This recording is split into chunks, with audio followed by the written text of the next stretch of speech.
Hi guys, welcome back to my channel, and if you're new, please consider subscribing before you exit this video. That being said, let's just dive right into it. आज मैं 1984 में आई हुई horror mystery movie a nightmare on Elm street को explain करने जा रही हूँ। इसकी IMDb रेटिंग 7.4 आउट ऑफ 10 है और ये रॉटन टमेटो पे 95% फ्रेश है। मूवी की शुरुआत होती है टीना को दिखाते हुए जिसको नाइटमेयर आ रहे होते हैं और वो अचानक से खुद को देखती है एक बॉयलर रूम के अंदर। उसको कोई आवाज दे रहा होता है मगर उसको नहीं मालूम होता कि कौन है। फ्रेडी नाम का अजीब सा दिखने वाला आदमी उसको डराता है अपने 4 उंगली में लगे हुए चाकू से जब वो बॉयलर रूम में घूम रही होती है उससे दूर भागने के लिए। वो एक जगह पर आती है और उसको फ्रेडी वहाँ पे फॉलो करता है और कहीं अब जाने का रास्ता नहीं बचा हुआ होता है तो वो जोर से चिल्लाने लगती है और फ्रेडी उसके थ्रू चला जाता है। टीना को लगने लगता है कि वो चला गया है मगर वो अभी भी संभली हुई होती है। वो वहाँ से जाने की कोशिश करती है मगर फ्रेडी अचानक से उसके पीछे आ जाता है और वो चिल्ला के उठती है अपने नाइटमेयर से और देखती है कि उसके कपड़े आगे से 4 फिंगर में नाइफ्स लगे जो होते हैं उससे वो कटे हुए हैं। उसकी माँ उसके रूम में उसको देखने के लिए आती है जानने के लिए कि क्या हो रहा है और वो बोलती है कि सब कुछ ठीक है। उसकी माँ उसके कपड़े को देखती है और बोलती है कि वो अपने नेल्स कट करे या फिर अपने से सपना देखना बंद कर दे। अगले दिन टीना अपने दोस्त नैन्सी को उस सपने के बारे में बताती है और बोलती है कि अब तक उसका सबसे बुरा सपना था ये, और ये भी कि वो चीज एक पुराने गाने को भी याद दिलाता है उसको जो बूगीमैन के बारे में है। नैन्सी भी बोलती है कि उसने भी बुरा सपना देखा था मगर वो क्या देखा है वो नहीं बताती। वो ये भी बोलती है कि कभी कभी बुरा सपना देखना नॉर्मल बात है। उस रात नैन्सी और उसका बॉयफ्रेंड ग्लेन टीना के घर आते हैं सोने के लिए क्योंकि उसको अकेले सोने में डर लग रहा होता है उसके बुरे सपने के बाद। आगे टीना बोलती है कि वो उस इंसान की शक्ल सुबह से हर जगह देख रही है और ये भी कि उसके जो फिंगर नाइव्स है उसकी आवाजें भी उसको हर जगह सुनाई दे रही हैं। ये सुन के नैन्सी बोलती है कि उसको भी ऐसा सपना आया था और ग्लेन शॉक हो जाता है जब नैन्सी अपने सपने में आए हुए आदमी को और उसके फिंगर नाइव्स की आवाज को बताने लगती है। उसने भी इस चीज को अपने सपने में देखा हुआ होता है। उनको अचानक स्क्रीचिंग जैसी आवाजें सुनाई देती हैं जिसके बाद वो सारे उठ के घर के बाहर जाते हैं देखने के लिए मगर वहाँ पे कोई भी नहीं उनको दिखाई देता। ग्लेन उनको बोलने के लिए मुड़ता है कि वहाँ कोई भी नहीं है कि अचानक से कोई पीछे से उस पे कूद पड़ता है। वो सारे डर जाते हैं मगर उनको मालूम चलता है कि वो रॉड है टीना का बॉयफ्रेंड, वही था जो स्क्रीचिंग वाली आवाजें भी निकाल रहा था। जिसके बाद वो सारे घर के अंदर वापस चले जाते हैं। रॉड और टीना उसकी माँ के कमरे में सोते हैं, नैन्सी टीना के कमरे में सो रही होती है और ग्लेन काउच पे सोता है। ऐसा देख के लग रहा है कि दोनों के बीच में लड़ाई हुई है और रॉड बोलता है कि अब दोनों को नाइटमेयर्स नहीं आने वाले। टीना सरप्राइज होकर उससे पूछती है उसके सपने के बारे में और कब आया था, लेकिन इस बारे में वो कोई जवाब नहीं देता।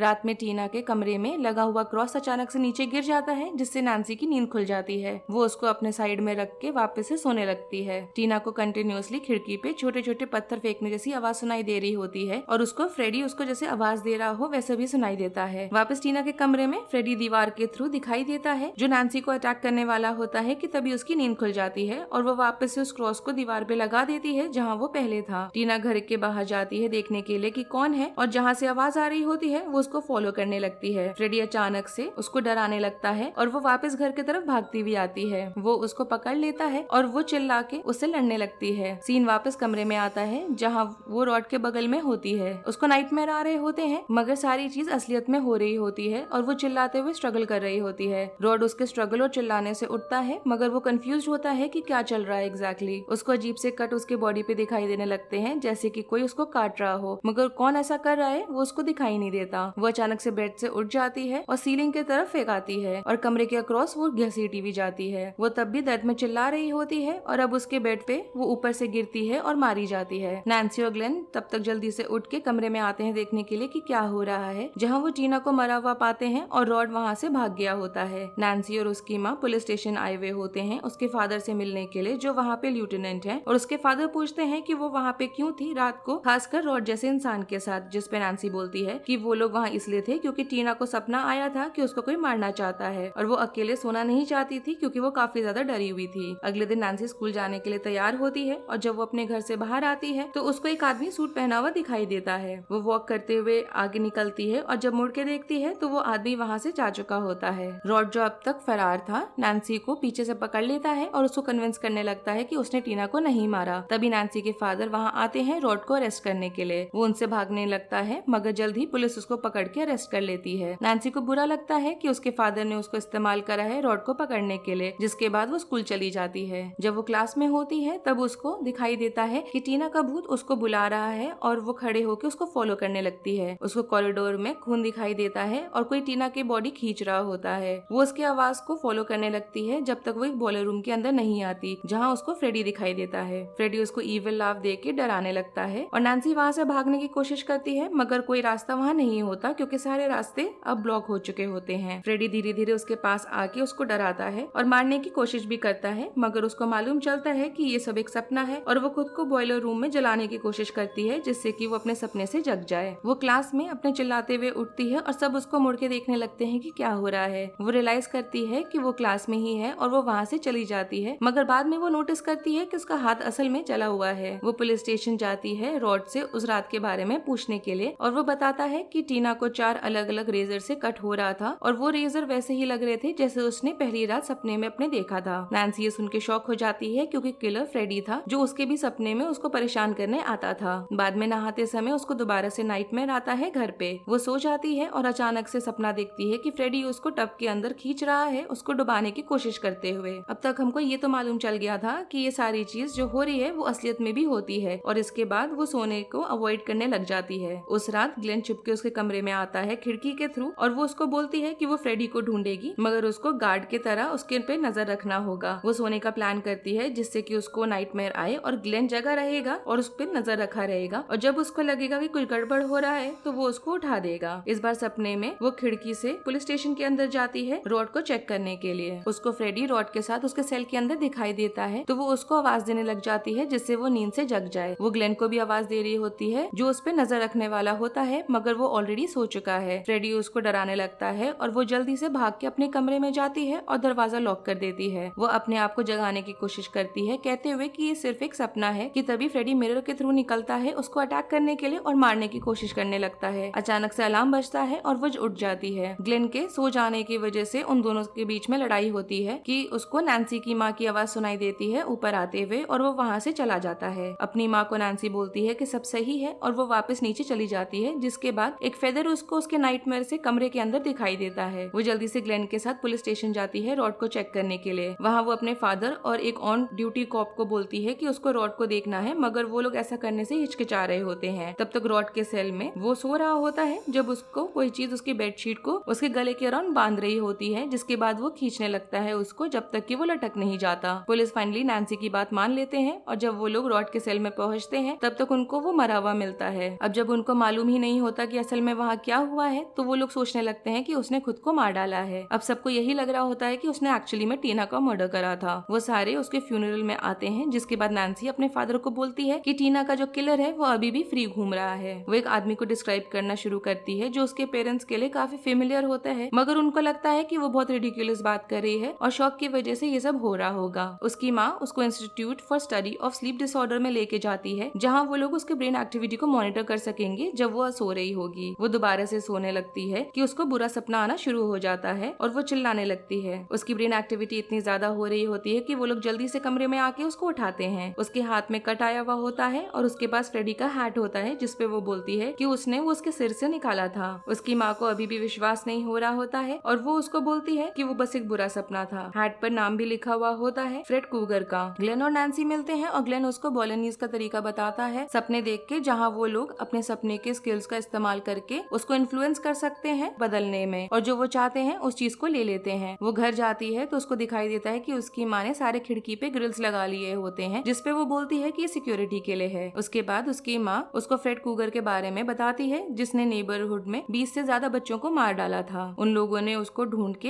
एक खाली पड़े हुए बॉयलर रूम में जाके जला दिया था, जिसके बाद वो मारा गया था। उसकी माँ उसके फिंगर नाइफ्स को भी दिखाती है जो उसने इस्तेमाल करा हुआ था बच्चों को मारने के लिए। अब 7 दिन हो चुके होते हैं जब नैन्सी ने आखिरी बार नींद ली थी और वो रात में ग्लेन को कॉल भी करती है और उसको बोलती है कि वो उसको मिडनाइट में मिले, जिससे कि वो फ्रेडी को हराने में उसकी मदद कर सके जब वो उसको अपने सपने से वो बाहर खींच के लाएगी। वो उसको सोने से भी मना करती है, मगर ग्लेन सो जाता है और नैन्सी उसको उठाने की काफी कोशिश करती है, मगर कोई फायदा नहीं हो रहा होता। नैन्सी का फोन बजता है और उसको लगता है कि शायद ग्लेन है फोन पे, मगर उसको मेटल स्क्रीचिंग जैसी आवाज सुनाई देती है, जिससे वो डर के फोन को डिस्कनेक्ट कर देती है और अपने कमरे से जाने का सोचती है, मगर उसको फोन बजने वाली आवाज दोबारा से आने लगती है। वो फोन उठाती है और फ्रेडी उसको बोलता है कि वो उसका बॉयफ्रेंड है, जिसके बाद उसके फोन फ्रेडी के मुंह के शेप में बदल जाता है और वो उसके लिप्स पे लिक करता है। वो जोर से चिल्लाती है और फोन को पूरी तरह से तोड़ देती है, जिसके बाद वो घर से बाहर जाने चाहती है ग्लेन को देखने के लिए और उठाने के लिए, मगर उसका दरवाजा मेन डोर लॉक होता है और उसकी माँ चाबी नहीं देती। जब ग्लेन सो रहा होता है तब तब फ्रेडी उसको आके बेड के अंदर खींचने लगता है और वो बहुत बुरी तरह से मारा जाता है और उसका खून पूरे कमरे में फैला हुआ होता है। पुलिस वहाँ आके देखती है और सोचने लगती है कि वहाँ हुआ क्या होगा। नैन्सी अपने फादर को कॉल करके बोलती है कि वो फ्रेडी कूगर को अपने सपने से बाहर लेकर आएगी और वो चाहती है कि वो वहाँ पर हो उसको अरेस्ट करने के लिए, इसके पहले कि वो उसको भी मार डाले। उसके फादर को ये सारी चीज बहुत ज्यादा अनरीजनेबल लग रही होती है, मगर वो फिर भी ऐसा करने को मान जाते हैं। उसके बाद वो पूरे घर में ट्रैप सेटअप करती है, जिसके बाद वो सोने जाती है 10 मिनट का टाइमर लगा के, जिससे उसको मालूम चलता रहे कि उसका अलार्म कब बजने वाला है। उसका बुरा सपना आना उसको शुरू होता है और वो बॉयलर रूम में जाती है फ्रेडी को ढूंढते हुए। उसको वहाँ ग्लेन के हेडफोन्स भी पड़े हुए मिलते हैं कि फ्रेडी अचानक से आता है उसके पीछे से और वो चिल्ला के वहाँ से भागने लगती है। वो अपने घर के सामने आती है और फ्रेडी पे कूद जाती है और उसको पकड़ी रहती है जब तक कि अलार्म उसका नहीं बजता। वो उठती है मगर वहाँ पे उसके साथ फ्रेडी नहीं होता जैसा उसने सोचा था, तो वो सोचने लगती है कि शायद वो एक्चुअली में अनरीजनेबल है। फ्रेडी दोबारा से उसको पीछे से अटैक करता है और उसको डराने लगता है। वो उसके थ्रू लगाए हुए सारे ट्रैप्स में फंस जाता है और नैन्सी उसको आग लगा देती है। उसके फादर भाग के आते हैं उसके लिए और नैन्सी को मालूम चलता है कि फ्रेडी ने उसके माँ के पीछे वो गया है। वो दोनों भाग के उसके माँ के पास जाते हैं और देखते हैं कि फ्रेडी उसकी माँ को मारना चाहता है। वो उसको कुर्सी से मारती है और वो गिर जाता है, जिसके बाद वो और उसकी माँ दोनों वहाँ से गायब हो जाते हैं। उसके फादर को अभी भी कुछ दिखाई नहीं दे रहा होता है और वो कमरे से चले जाते हैं, मगर वो अभी भी वहीं खड़ी रहती है कि फ्रेडी वहाँ दोबारा आता है उसको मारने के लिए। नैन्सी उसको बोलती है कि उसको सीक्रेट पहले से ही मालूम है कि वो बस कब से सपना ही देख रही है और वो असली में नहीं है। वो बाद में वही वाला ड्रीम स्किल का इस्तेमाल करती है जो उसको ग्लेन ने सिखाया हुआ होता है और फ्रेडी गायब हो जाता है। ये सब शुरुआत से ही सपना था और अंत में नैन्सी अपनी माँ के साथ घर के बाहर आती है और ग्लेन अपनी गाड़ी में रॉड और टीना के साथ आया हुआ होता है उसको पिक करने के लिए। जैसे ही वो गाड़ी में बैठती है कि अपने आप ही गाड़ी खुद को लॉक करने लग जाती है और खिड़कियां भी अपने आप ऊपर होने लगती हैं। सब सोचने लगते हैं कि क्या हो रहा है और नैन्सी चिल्लाने लगती है कि गाड़ी अपने आप चलने लग जाती है। अचानक से फ्रेडी नैन्सी की माँ को दरवाजे के थ्रू खींच लेता है और मूवी वहीं खत्म हो जाती है। अगर आपको इस मूवी की एक्सप्लेनेशन पसंद आई हो, then do like the video, subscribe to my channel and thanks for watching. Bye.